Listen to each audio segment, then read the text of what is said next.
তান্দুরি খেয়ে পুরাই শখ। ওয়ারের এই দোকানটা অনেকেই চিনো, কিন্তু ওদের ক্রিমি তান্দুরি খেয়ে আজকে আমি একটা জিনিস বুঝতে পারলাম।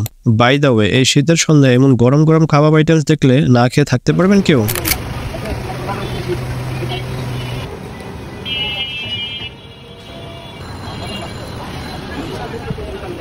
তো যাই হোক, আজকে আমি আর আমার কাজিন চলে গেলাম ওদের তান্দুরি চিকেন খাওয়ার জন্য, আর গিয়ে বসে বললাম একদম টপে। দেন আমাদের এই তান্দুরি চিকেন চলে আসলো।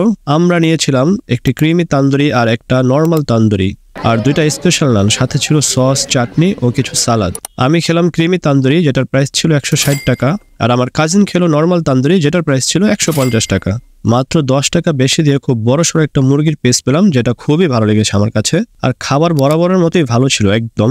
এন্ড আমাদের ফুল খাবারের প্রাইস ছিল মাত্র 400 টাকা। তবে একটা জিনিস বুঝতে পারলাম, আমি যখন এর আগে খেয়েছিলাম তখন তান্দুরি চিকেনগুলো খুবই সফট ছিল, যেটা আজকে তেমন একটা ফিল করলাম না। মানে একটু শক্ত ছিল চিকেনগুলো আজকের। আর এখানে আসলে আপনারা পাবেন ফিশ আইটেমসও, ডোরি ফিশ থেকে শুরু করে কোরাল, টোনা, রূপচাঁদা, আরো অনেক ফিশ। সো যারা চিকেন খেতে পছন্দ করেন না তারা চাইলে ফিশ বারবিকিউ খেতে পারবেন এখানে। বাই দ্য ওয়ে, ধনিয়া ও পুদিনার চাটনির স্বাদটাও কমে গেছে হয়তোবা। সো এই ব্যাপারগুলো খেয়াল রাখবেন মালিক পক্ষ। আর এই দোকানটি হলো তুর্কি কাবাব অ্যান্ড সি ফুড, যেটা কিনা ওয়ারির টিপু সুলতান রোডে অবস্থিত, অর্থাৎ ওয়ারির যে আগে থানা ছিল তার পাশেই। সো আজকের মতো ভিডিওটি এখানেই শেষ করি। দেখা হবে নেক্সট কোনো ভিডিওতে। টাটা, বাই, আল্লাহ হাফেজ।